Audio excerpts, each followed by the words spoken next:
આજે ભાંગી ગયું મારું સ્ટેન્ડ ને મારો બહુ જ જીવ બળે. હેલો ગાઈઝ, મારા મિની બ્લોગમાં તમારું સ્વાગત છે. અને મારો ઓછાડ જો ભરી મૂક્યો. હું કહેતી હતી કે ને જીયાને ભરી મૂક્યો છે લિપસ્ટિકથી.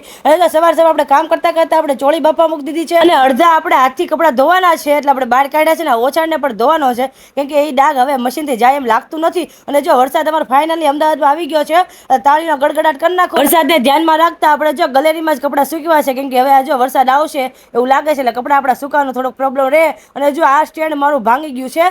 મારા નણંદની બાળકીઓ કાલ રમતું હતું ને એને ભાંગી નાખ્યું. મેં અત્યારે જોયું ત્યારે ખબર પડી અને મારો બહુ જ જીવ બળ્યો. કેમ કે વસ્તુ 200ની હોય કે 2000ની હોય, પણ આપણે ગમતી હોય ને વસ્તુ ભાંગી જાય ને જીવ બહુ બળે.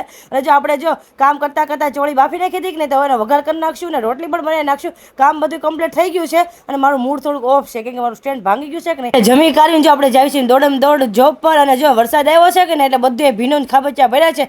ધીમું ધીમું હાલું છે, નકર ક્યાંક ઢોળાઈ જવું આપણે. અને જો બ્રેકનો ટાઈમ પડી ગયો છે ને આપણો ડબ્બો જો બધી ફરે છે, તો આવી જાવ બધા નાસ્તો. આખો દી વરસાદ આવ્યો છે કે ને, તો જો ખાબોચા કેવા ભર્યા છે, એટલે આહિસ્તા આહિસ્તા હાલવા છે ને. આપણે કંઈક ઢોળાઈ જાવ ને તો ભૂંડા લક્ષણ કોઈ ઊભું કરવા નહીં આવે. અને રિટર્નમાં હું જો ફેવિકિક લેતી આવી હતી. આ સ્ટેન્ડને ચોટાડવાની ટ્રાય કરું છું, જો કેમ થાય છે જોઈ છીએ. અને જો સ્ટેન્ડ ચોટાડ્યું છે, જેટલા દી હાલે એટલા દી નકર જય રામા પીર. બીજું શું આમાં આપણે કઈ હાલ. વરસાદની મસ્ત મોસમ છે, તો આપણે એમ થયું કે હાલો મેગી ખાઈ નાખવી, કેમ કે આ મોસમમાં મેગી ખાવાની બહુ મજા આવે. તો આપણે જો મેગીની બાકાજીકી બોલાવી નાખી છે, અને વાતાવરણ એટલું મસ્ત થઈ ગયું છે ને એમ થાય કે હાલો લોંગ ડ્રાઈવ પર જાય. પણ અત્યારે આપણે જવાનો કઈ ટાઈમ છે ને, જ્યારે જો મસાલો બનાવી નાખ્યો છે બટેટાનો. હવે શું બનાવું છું ને કહું આગળ. વરસાદ છે એટલે કંઈક તીખું તળેલું જ ખાવાનું મન થાય કે નહીં, તો બનાવી નાખ્યા આપણે આલુ પરોઠા. તો જો હું આલુ પરોઠા બનાવું છું ગરમા ગરમ. બે ભાઈને બે બેસાડી દીધા આલુ પરોઠા બનાવીને હું પણ બેસી ગઈ જમવા. બાજુવાળા માસી જો પાણીપુરી થઈ ગયા, તો પાણીપુરી આલુ પરોઠા. અને કાલ રાતે મહેમાન આવ્યા હતા તો બદામ શેક હતો, તો બદામ શેક બધા જ આવી જાવ જમવા. તો કાંઈ નહીં, મળીએ કાલ નેક્સ્ટ વિડીયો. ત્યાં સુધી મારો વિડીયો ગમતો હોય તો લાઈક શેર સબસ્ક્રાઈબ અને હર હર મહાદેવ. તમે અત્યારે વરસાદના મોસમમાં શું બનાવ્યું